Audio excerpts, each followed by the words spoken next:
Looking back, I believe I always knew I was never going to be the one to make my family proud. I never really fit in with them. Then there is my sister Sarah. Her child was the golden one. She could not make a mistake. Straight A's excellent academic experience, a well-paying job straight out of college, and shortly after her own growing company. And then there was me, the one always barely surviving. I did everything, but my modest business never came off the ground. Growing up, it was obvious who got the focus. It felt like I was perpetually behind, barely keeping up with expenses, while Sarah's life seemed to be a never-ending highlight reel of success. While I was the one running apologies, Sarah made the parents proud. She consistently received compliments, honors, and encouragement, and I felt that it would never be sufficient whatever I did. My parents simply always seemed to care more about Sarah's success. They were not horrible people. It stung, but it was familiar. Things did not truly change as I grew older. Never was my company what I had thought it would be. It was a small, tiny store where I sold handcrafted items and whatever else I could create, not some upscale boutique. Though I was attempting, I was not making a very great profit. Still, it was insufficient to meet the obligations of utilities and rent, and when the epidemic struck, it resembled the nail in the casket. My company hardly survived the initial wave and never really rebuilt. I pushed all I had into attempting to rescue it. New goods, discounts, continuous social media pressure. Nothing worked. At last, I sank to rock bottom and sought aid from my folks. Not a proud time, but I was sorely in need. I assumed they would get it.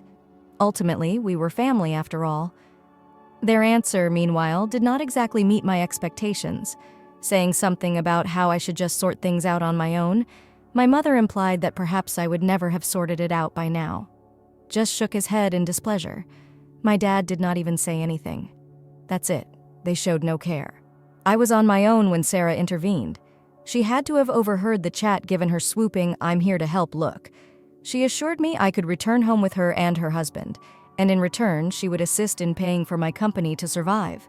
Though something seemed strange, her offer sounded like a lifeline. Though she was not the sort to act without strings attached, Sarah adored being the one in charge, the one people came to for aid. I accepted, knowing she had her own motive. Yet I was so hungry that I obliged. Returning to my hometown was embarrassing. Here I was, almost 30, living in my sister's house as my own company collapsed. It seemed like a poor joke. Sarah, on the other hand, was living the dream in her ideal house with her prosperous company. She had me inventory, order packaging, and errands running for her company. Not one of it related to the assistance she had promised me. She seemed to be flaunting her accomplishment, as I was meant to respect and be glad she was even letting me be present. The worst thing about it is that every small comment carried a jab. She would reply, with that false pity, "I know it's tough for you." After a few weeks, Sarah eventually moved the money into my account. I ate every insult since I had little choice, and maybe if you prepared better, things would be different. I sensed a sliver of hope. Perhaps this will turn out after all. Still, something did not sit right. She would give me this haughty every time I tried to discuss my company, as if she were waiting for something to go wrong. I dismissed it as her normal behavior until it occurred. One day I wanted to pay a bill for my shop, and the transaction was turned away. Confused, I looked at my bank account, and the money had disappeared. Not only the dollar Sarah had sent, but every nickel. On the phone with the bank, I tried to find out what had transpired over hours. Though the bank agent remained composed, their words felt to me like a strike in the gut. The money was transferred out. There were no indications of fraud. It dawned on me. Sarah had my account details. She insisted on helping me set up everything, organize paperwork, handle logistics when I moved in. She could access my finances completely. And the money was gone now. I found it hard to accept. I kept convincing myself that error has to exist. Deeply yet, I knew the truth. Sarah was not merely controlling. She was more than just petty. She had taken my money. The next morning, my mother stormed into my room. She began yelling at me, charging me with being a thief, claiming I had taken from the family. Sarah apparently went to them bearing proof that I had been pilfering from them to pay for my failing company. The charges were like a haze. I could not even understand what was going on. Before I could collect my ideas, my dad stormed in. My mom branded me a liar, a shame, and worse. I had no chance to even defend myself. The same narrative held. Where was the money? Why had I turned against them? They decided I was guilty already. They hardly wanted to hear my version of the events. With arms crossed and a worried expression, Sarah stood in the corner as though she hadn't just directed the entire event. She gave all of her evidence, printouts showing the money flowing around, to my parents with a beautiful little story about how I had abused the family. What hurt the most was not only the treachery, but also how fast they turned on me. They regarded me as the lowest person on the planet. My mother even said, "I always hoped you'd turn things around, but now I wish we'd never helped you at all." The remarks still ring true in my head since they packed my belongings without even allowing me to talk. Shoving everything into a suitcase, my mom dug through my stuff and urged me to head off. The worst thing about it is, they let me explain nothing at all. They shut me down every time I tried to say something, warning me not to aggravate things for myself. Looking at Sarah, I expected a flutter of shame or regret, but she would not meet my eyes. She couldn't look me in the face. She knew exactly what she had done. My dad gave me a bus ticket and instructed me to head off after they were finished. I was not invited back, he said. Like that, everything changed. I was no longer a member of the family. I remained at a rundown motel for the evening after going from fighting to salvage my company to having nothing in less than 24 hours. Although the room smelled like bleach and regret, and the bed was lumpy and the walls were soiled, it was the only place I could afford. I stayed late, attempting to sort through everything. Sarah might treat me this way. How did she lie so convincingly? Make my own parents think I was a burglar? What I was going to do next eluded me. One thing was quite evident, though. I would not let Sarah prevail. Not following all she had put me through. The next 3 weeks were difficult. I had to swiftly find out how to reconstruct my life. The first night I slept at that rundown motel seemed like a gut check. I was hardly hanging on now, and I was really alone. I had only myself left. My family had written me off without thinking twice. It all weighed and slammed me in waves. I had lost my family instead of only my business. They kicked me like I was nothing, not simply let me leave. And what stung more was Sarah had masterminded the entire thing and done more than simply turn them against me. Nobody questioned her. She had set me up, made it seem like I was the one who had taken from the family. Not even my parents, the folks meant to have my back. They believed her without question, without consulting me once at all. I started looking for jobs since they showed little interest in hearing my side of the tale, and I had nowhere else to go. Though I felt embarrassed in a circumstance like this, and proud was what I wanted, I could not afford pride longer. Though my choices were few, I was not about to sit about regretting myself. Though I knew I had to attempt, I was not sure whether I would make it. I wandered from place to place looking for anything, a career, an opportunity, something to protect me from falling under, not let Sarah's behavior define me. Among all I have done, this was the toughest. My stomach in knots the entire time as I tried to put on a brave face when I was dying inside companies seeking workers. Sometimes I would crash on a friend's couch, trying to avoid the guilt, so tired from job searching. Not yet, at least. I wanted no one to know the whole tale. I started to concentrate on living at this period, even though I wasn't ready to own how low I had fallen. I began accepting odd employment, whatever I could find. Distributing flyers, assisting in events, anything to ensure food is on the table. Though not luxurious, it kept me going. It stopped me from going insane. I began gradually to pull things together. Though I had no strategy, my survival instinct kicked in. And it was sufficient for now. Then, after what seemed like an eternity, I at last caught a break. I started a part-time work in a little bakery. Not even close, but it was consistent, which was all I needed from a job. Before daybreak, I cleaned ovens, scrubbed floors, and handled irate consumers treating me as though I were invisible. I was not going to let it, nevertheless, break me. I needed the money, so I didn't give a damn about the poor pay. I had to keep on going and eventually developed a schedule. Researching grants, training courses, afternoons at the library or online, mornings in the bakery, any way I could get myself back on track. Though it was demanding, it gave me something to concentrate on. It raised hope for me. Though slow and agonizing, I was rebuilding. And I came to view myself differently. I was a person who had fallen, but kept getting back up. Not just the failure they made of me. But even in the middle of all this, I couldn't get the rage under control. Every time I considered Sarah, about how she had turned my family against me, my blood boiled. She had taken everything from me, and now here she was, leading her ideal life while I battled to survive. Still, I resisted allowing the rage to overwhelm me. Of course, it was there, but I had to keep concentrated. I had to keep my head down and work if I was going to pull out from under this mess. The turning point came when I ran across an elderly man at the bakery. Anger was not going to pay the bills. He was always friendly, a regular client with fresh stories to share. He inquired of me one day about my job in a bakery. I discounted it, but he persisted. I finally told him the condensed form of my tale. I mentioned that I was trying to rebuild after losing my company, without delving into specifics about Sarah and my family, but it turned out this man was a retired business owner. He had seen it all. He listened to my narrative and, shockingly, offered me some insightful counsel. He informed me about free business seminars and even put me in front of some potential mentors. Though I expected little, I reasoned I had nothing to lose. I so began attending those seminars, and they were just what I needed. They equipped me with the instruments to know where in my company I had erred.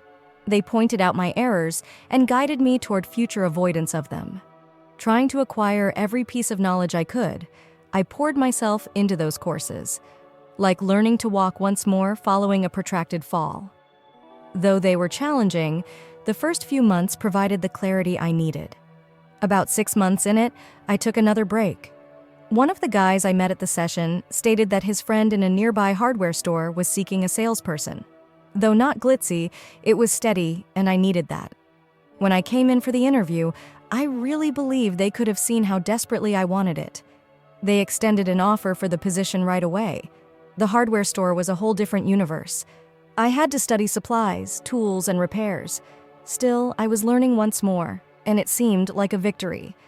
I started the go-to guy for all the challenging client inquiries over time. The management saw my diligence and assigned me additional shifts and responsibility. It felt good, like I was at last acting for significance once more. I was finally stable, and for the first time in a long time, I felt like I had control over my life. I even started saving up, paying off the debt from my failing company, and managing to set a little aside each month. I was not rolling in money. Though I was getting there, I was not where I wanted to be. Then naturally, I heard the tales about Sarah. She seemed to be still talking about me, crafting some story about how I was unappreciative and neglected the support she had provided me. She told others she had attempted to help me, but I threw everything away. Whereas the old me would have been enraged now, I gave no thought at all. That was plenty. I knew the truth. Sarah could recount her stories as she desired. I was done with her and my family. It was more than simply living now. It has to do with thriving. I could see a future for the first time as I was piecemeal reconstructing my life. Though it was my future, it was not the one I had envisioned. I was creating it, and that was enough on its own. But life, as usual, had a way of delivering curveballs just when I thought I had at last found my footing. About 6 months after I started working at the hardware store, a tranquil evening turned upside down when I received a message from Tom, Sarah's husband. To tell the truth, initially I couldn't even identify his number. We hadn't communicated in years, and I never truly considered him as someone I could count on. To be honest, I never imagined we would be friends. He was always Sarah's husband. But then there was a message from him, out of nowhere. I first disregarded it. What could he possibly want? I asked myself. Perhaps he wanted to grumble about how things were going in their ideal little world, or needed guidance on handling Sarah's mood swings. Still, the texts continued rolling in. He told me it was essential, that things were horrible with Sarah, and that he had no one else to ask. He persisted in saying it was grave. Though my curiosity won out and I agreed to meet him, I still wasn't sure whether I should treat him seriously. We scheduled a rendezvous at a cafe midway between our residences.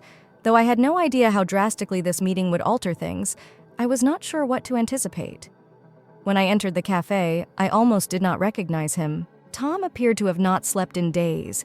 His clothing were messy, his eyes were bloodshot, and he exuded a sort of frenzied intensity. Though I wasn't there to show pity, I couldn't help but feel a little sorry for him at that point. I took a seat, and he jumped right into the mess Sarah's life was in. Apparently, she wasn't doing well. Sarah's company was losing money rapidly. She was the golden kid of the family, so I was surprised. She projected the ideal picture. Though I had always wondered how she managed it, it was difficult to imagine that it was breaking down. She was confused in some dubious transactions, according to Tom. Not even the worst part was that things had become so terrible the authorities were beginning to probe. Tom dropped the explosive Sarah had been accused of selling fake products. There were cops engaged, the company under inquiry. Should things sour, she could lose everything. Worse yet, should they find her responsible for the fake goods, she may be subject to major legal action. For a brief while, I wasn't sure what to do. I found myself stunned. The golden girl, the one with it all together, was Sarah we were discussing.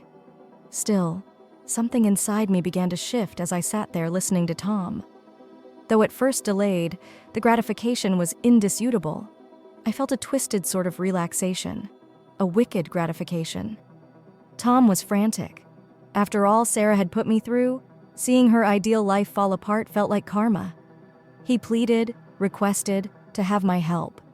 According to him, Sarah was having great stress and finding it difficult to keep her company afloat. She needed me, he said. We were meant to save her. One had to swallow a harsh pill.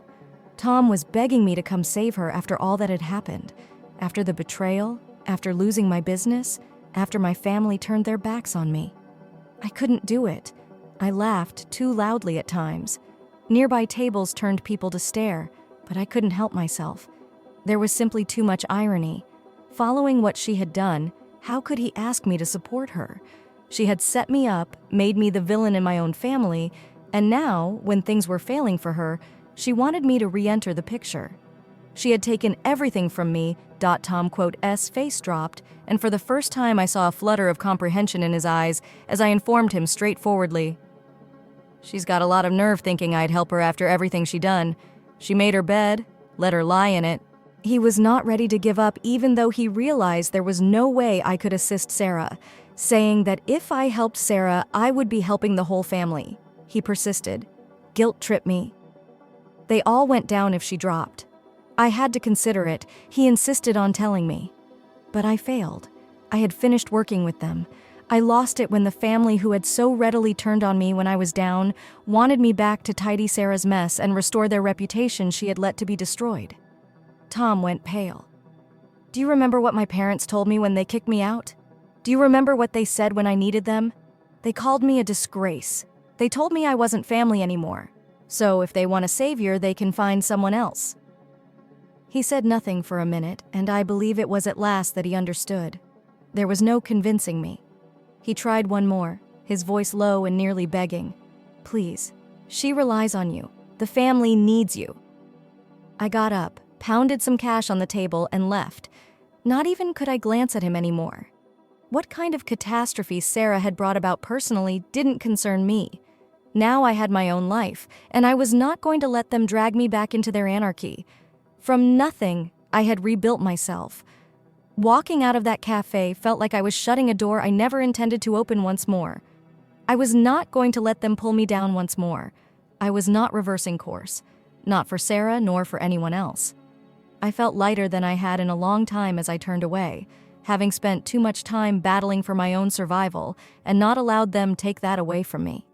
It stopped. I had carried out it. For me, I had stood up. I felt that was the end of it, that I had slammed the door for good. But the universe had other ideas. I was not going to let anyone, not Sarah, not anyone, make me feel tiny again. The next chapter was about to start. For a few weeks following my meeting with Tom, life seemed to find a beat. I kept downing, kept building my meager savings, and kept showing up for work at the hardware shop. I was moving steadily, although slowly. I looked forward rather than backwards. Not at Sarah, not at my folks, nor at any of it. I was living forward and felt as though I had at last really left all that mess behind me. What happened to Sarah now didn't really matter to me. She had taken decisions, now she could deal with the fallout. One day, out of the blue, I received a call from an unknown number. Though something nagged at me, I was not about to grab it. Perhaps it was curiosity. Maybe the smallest hope this time would not center Sarah or my parents. But when I responded, my mother was the last person I expected to hear from. Initially, hearing her voice once more confused me. Months had passed since our last conversation, the day they booted me out and left me empty-handed packing. I briefly considered perhaps she was phoning to at least explain or apologize, but no. She told me everything had gone wrong. How Sarah's company was collapsing, how they were under investigation, how my parents had been drawn into the situation because of their investments, not wasting any time diving into the drama. She said my family was in distress and then asked me to return as though she hadn't wrecked my life months earlier. She told me the family needed me and that I was the only one able to save Sarah. The same Sarah that framed me, lied about me, twisted everyone against me. I couldn't believe it. The same family that had thrown me away like I was nothing.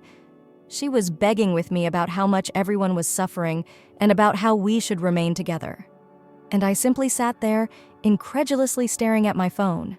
Not yet, at least. I was not angry. I was merely numb. The same family that had left me when most needed now sought me back. They wanted me to clean their mess and spare Sarah from the results of her behavior. When she concluded her sob story, I had no idea what to respond. I could hardly process it. Part of me wanted to tell her straightforwardly how I felt, to yell at her for what they had done. But another small, stupid part of me yearned to think perhaps they had learnt anything. Perhaps they had at last come to see the truth, but reality soon sank in. This has not to do with me. This was not about them coming to see their mistakes. This was about them rescuing their priceless image, about saving face, about clearing the mess Sarah had produced. Their concern was not what I experienced. Their concern was not about how they had dumped me aside like garbage. I finally told her, in the calmest voice I could control, "You all made your choice. You just wanted to hide your own shame. You drove me out, you sided with Sarah, and you hardly gave me an opportunity to defend. And now, you want me to come back and correct things when she gets in hot under? I did it. I am not returning. You turned in your bed, let her lie in it." I could hear her trying to persuade me to assist, but I wasn't buying it. Desperate in voice. No more. I hung up the call and sat there for a bit, allowing all to settle in. I had no intention of lending them assistance. I had not meant to save Sarah. Not after everything. But then the most unusual thing happened. I realized liberty. I had this weight off my shoulders for the first time in months. I was free of proofreading for them now. Though they would cry and plead, I was done. I had progressed, and I was not returning to that poisonous morass. Having started to stand up for myself, I had at last found serenity. Over the next few weeks, quiet. The kind of silence akin to the peace before a storm. I headed to work, lowered my head, and tried to concentrate on reconstructing my life. My family stopped getting in touch, and I never tried to get in touch either. I was done. A few weeks after that chat with my mother, one day I bumped upon an old friend from my past. Someone I hadn't spoken to in years, not since things collapsed. Emily was her name, and in high school we used to hang out. She asked about the situation my family was in, knowing about it, and she questioned without judgment. "So, is it true?" she inquired. "Are Sarah's business causing your folks actual trouble?" I nodded, the old acridity beginning to surge in my chest. True. Thinking it was respectable, they made investments in her company. But right now, everything is coming apart. And guess over what? They want me gone once more. Emily turned to me, her expression softening with sympathy as she asked me to tidy Sarah's mess. "I'm sorry," she stated with a real voice. I was not sure what to say. You do not deserve it. Part of me wanted to rant and tell her everything that had happened. Still, I didn't. Not quite yet. It seemed overly raw, too fresh. I then simply nodded. "What are you going to do?" she asked. "I don't know," I responded. "I simply want to keep ahead. I'm not going back." Emily grinned, her eyes full of understanding. "I had worked too hard to be where I am now." She said, "That's the right decision." You're better off without them. It was the first time in a long period I felt validated. I came to see, for the first time in years, that I didn't need their permission. I had no need of proving anything to anyone these days. I was doing this on my own, and for the first time, I was fine with it. But still, it seemed like Sarah wasn't done with me just yet. A few days after my conversation with Emily, I stumbled across another person I didn't expect, someone from the seminars I had been attending. "You know, I heard Sarah's in serious trouble," they said, and it hit me like a ton of bricks. The authorities cover her company everywhere, and from what I know, her little fraud may have been going on for far longer than everyone believed. For the first time, it seemed as though the truth was beginning to show itself. Sarah was a fake, not simply some business genius. And everything was failing, not only her company, her name, her ideal, the life she had created. I felt nothing for her as everything was collapsing. Time has a way of putting things into perspective. I felt something more potent, vindication, not sad for her. After my previous chat with my mother a few months ago, I had developed a schedule that seemed appropriate for me. I worked consistently at the hardware store. I had met some new friends, and gradually but definitely I was rebuilding. Though not ideal, life was mine. I never needed anyone else to confirm it. Then I received another call out of nowhere. This time, it came from neither my mother nor Sarah nor any other member of my family. It came from someone entirely different. An old friend from the corporate world, a previous supplier I had dealt with years past when I still had a store. Greg, his name was, had heard what had happened with my family and Sarah. He was composed when he talked, but his message struck me like a freight train. "I think you should know that things are growing worse for Sarah. People are beginning to converse, and I have heard credible stories about her company." Greg informed me the authorities were looking at Sarah's company for more than just counterfeit items. It appeared to be a more mess than anybody had anticipated. I felt a shiver run down my spine. Apparently, Sarah was in deep, and they had found some dubious money activity. Worse, my parents' assets were under investigation as well. Their money had been slanted into her company without their knowledge of the whole facts.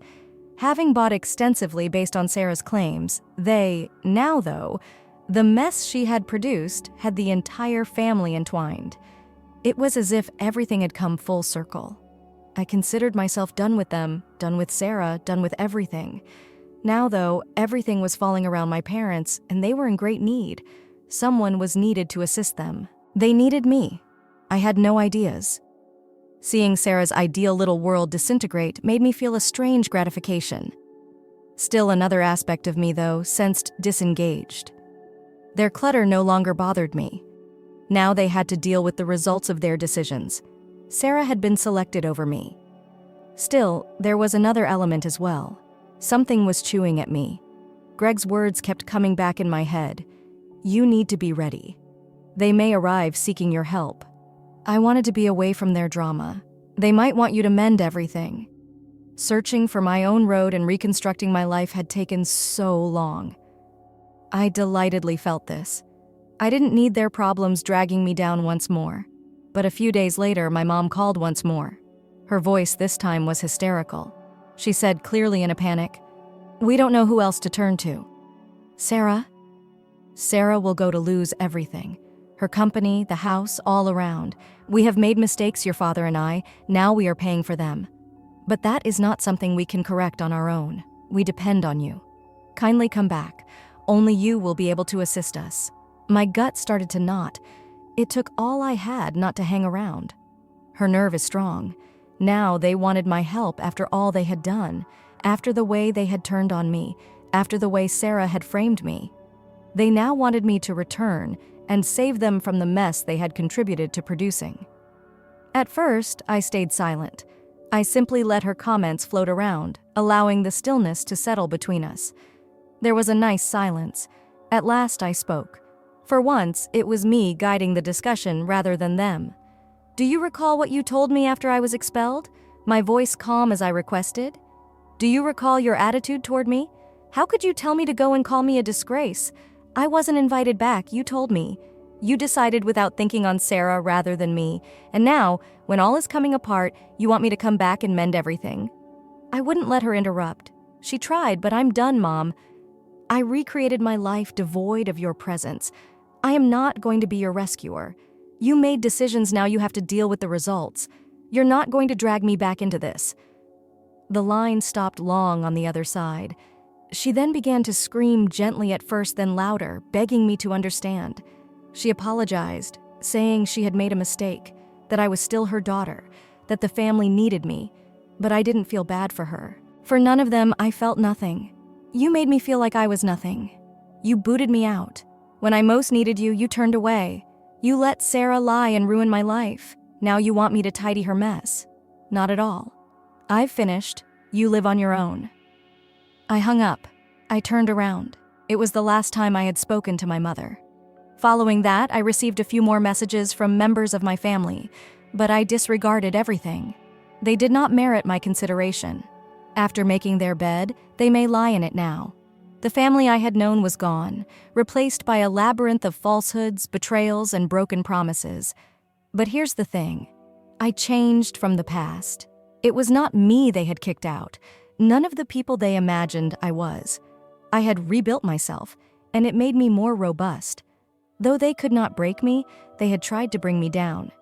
Now, really free, I had discovered the hard way family does not always have your back. The ones who are meant to love you the most occasionally will do the biggest damage on you. I did not, however, need their permission, as I also discovered. Their validation was not what I needed. I had toiled for what I had. I needed just my own validation. I was standing tall after clawing my way back from the bottom. I didn't need Sarah's assistance. I had no need of my parents' assistance. Regarding Sarah and my family, that was the most delicious triumph of all. I had done it all on my own. Once I lost interest in what happened to them, from what I have heard, their situation simply deteriorated. The legal disputes, the financial disaster, the damaged reputations, all tumbling apart. They were getting just what they were due. But me? At last, I felt at ease. I had turned away all their turmoil, and now I was living life as it suited me. Nobody could remove that from me. I had at last triumphed.